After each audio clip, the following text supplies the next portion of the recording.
अस्सलाम वालेकुम viewers, welcome back to my YouTube channel daily tips with Asma. अरीता नाम का शुमार लड़कियों के नामों में होता है।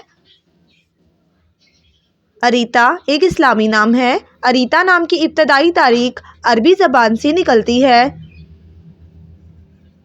अरीता नाम की लड़कियों के लिए खुशकिस्मत नंबर 5 माना जाता है। अरीता नाम का मतलब है अच्छा और बेहतरीन। खुशकिस्मत दिनों में जुम्मा और सोमवार का दिन शामिल है।